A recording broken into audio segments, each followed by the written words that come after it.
Hello, कैसे हो तुम लोग? ठीक हो? तो चलो आज की क्लास को शुरू करते हैं। आज हमारा टॉपिक क्या रहेगा? आज एक बहुत ही इंपॉर्टेंट स्टैंडर्ड नंबर 210। शुरुआत होती है देखो 200 से, जो ऑब्जेक्टिव की बात करता है। 200 के बाद सीरीज में 205 206 कुछ नहीं है, सीधा 210 है। तो 210 किसकी बात करता है? 210 बात करता है agreeing the terms of ordered engagement. मेरे साथ बोलो, 210 बात करता है agreeing the terms of ordered engagement. अब इसमें क्या है? सबसे पहला सवाल, हमें ऑडिट एक्सेप्ट करना है। एक्सेप्ट करने से पहले क्या वेरीफाई करना है कि क्या प्री कंडीशंस प्रेजेंट है, पहली चीज़।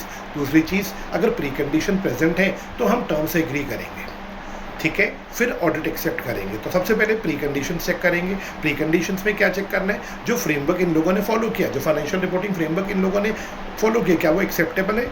पहली बात, मैंने ये सारी चीज़ें डिटेल में क्लास में विद एग्जांपल समझाई है। अभी मैं कोई एग्जांपल नहीं दूंगा, है ना? अभी तो सिर्फ मैं रिवीजन वीडियो बना रहा हूँ। क्या फ्रेमवर्क एक्सेप्टेबल है? सेकंड सवाल क्या देखना है? क्या मैनेजमेंट अपनी रिस्पॉन्सिव मैनेजमेंट ने इंटरनल कंट्रोल सिस्टम बनाया है ताकि financial statements are free from material misstatement due to fraud error? और तीसरा, क्या मैनेजमेंट हमें सारी इन्फॉर्मेशन प्रोवाइड करेगी? सेकंड, हम जो एडिशनल इन्फॉर्मेशन मांगेंगे वो भी देगी। एंड थिर्डली, क्या मैनेजमेंट हमें अनरिस्ट्रिक्टेड एक्सेस करने देगी एम्प्लॉइज के साथ? अगर हाँ, तो यानी प्री कंडीशन प्रेजेंट है, ऑडिट हम अब अगले स्टेप पे जाएंगे। प्री कंडीशन प्रेजेंट है तो हम अगला स्टेप क्या होगा? हम टर्म्स से एग्री करेंगे। टर्म्स किसके साथ एग्री करेंगे? मैनेजमेंट या TCWG, दोस्त चार्ज विद गवर्नेंस के साथ। टर्म्स को एग्री करने के बाद एक डॉक्यूमेंट पे लिखना है जिस लेटर का नाम होगा ऑडिट एंगेजमेंट लेटर, या किताब में वर्ड है एनी अदर सूटेबल लेटर, है ना? टर्म्स में क्या क्या लिखा जाएगा? 6 चीज़ें मेरे साथ बोलना। ऑडिट का ऑब्जेक्टिव, ऑडिट का स्कोप, 2 चीज़ें, है ना? उसके बाद ऑडिटर की रिस्पॉन्सिबिलिटी, मैनेजमेंट की रिस्पॉन्सिबिलिटी, 4 चीज़ें। कौन सा FRS कंपनी ने फॉलो किया और कैसी एक्सपेक्टेड फॉर्म ऑफ रिपोर्ट हम लोग इशू करेंगे, ये 6 चीज़ें हमें इस लेटर में लिखनी है। लेटर लिख के दोनों पार्टी साइन कर देती है, इधर ऑडिटर उधर मैनेजमेंट। क्लियर है? टर्म से एग्री होने के बाद अब हम ऑडिट एक्सेप्ट कर सकते हैं। बट सपोज करो एक्सेप्टेंस से पहले इन्होंने हमारे स्कोप पे लिमिटेशन लगा दी। कल को लगता है भैया, ऑडिटर सोचो, अगर इन्होंने ऑडिट एक्सेप्ट करने से पहले तुम्हारे स्कोप पे लिमिटेशन लगा रही हो तो तुम्हें लगता है फ्यूचर में इस वजह से तुम्हें डिस्क्लेमर देना पड़ जाएगा, तो ऑडिट मत लीजिए, मना कर दीजिए। चलो सेकेंड ऑप्शन, हमने ऑडिट ले लिया, चलते ऑडिट के बीच में हमें टर्म्स चेंज करने को बोल रहे हैं।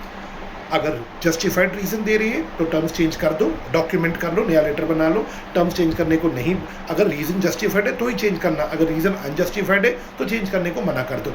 सपोज हमने मना कर दिया कि हम टर्म्स चेंज नहीं करेंगे, अगर कहते हैं जी आप ऑडिट नहीं कंटिन्यू कर सकते तो कोई बात नहीं, आप ऑडिट छोड़ दीजिए, कोई प्रॉब्लम नहीं है। बट चेंज तभी एक्सेप्ट करना जब आपको रीज़न जस्टिफाइड लगे।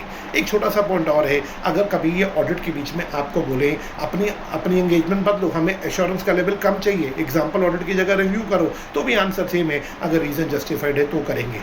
एंडिंग में सर अगर रिकरिंग ऑडिट है, मतलब एक ऑडिट हमने कंप्लीट करा, दोबारा हमें ही ऑडिट मिल गया, दैट इज रिकरिंग ऑडिट, तो क्या टर्म्स दोबारा एग्री करते हैं? वैसे तो टर्म्स दोबारा एग्री नहीं करते, लेकिन कुछ एक्सेप्शन बहुत इंपॉर्टेंट है। क्या क्या, जल्दी से बताओ। कुछ एक्सेप्शन है जब टर्म्स दोबारा एग्री की जाती हैं, नया लेटर बनता है। क्या क्या है? सर पहला रीज़न, अगर आपको याद हो क्या रीज़न से, सबसे पहले मैं ये बोल सकता हूँ, अगर कोई मिसअंडरस्टैंडिंग थी, मैनेजमेंट को नए टर्म ऐड करना चाहती है, टॉप मैनेजमेंट बदल गई, ओनर्स बदल गए, नेचर या साइज ऑफ एंटिटी बदल गया, FRS में चेंजेस आ गई, रिपोर्टिंग रिक्वायरमेंट्स में चेंजेस आ गई, या कोई लॉ रेगुलेशन बदल गया, इन केसेस में हम टर्म्स को रिकरिंग ऑडिट में भी रिवाइज करेंगे। यानी these are exceptions. As a general rule recurring audit में टर्म्स रिवाइज नहीं होती।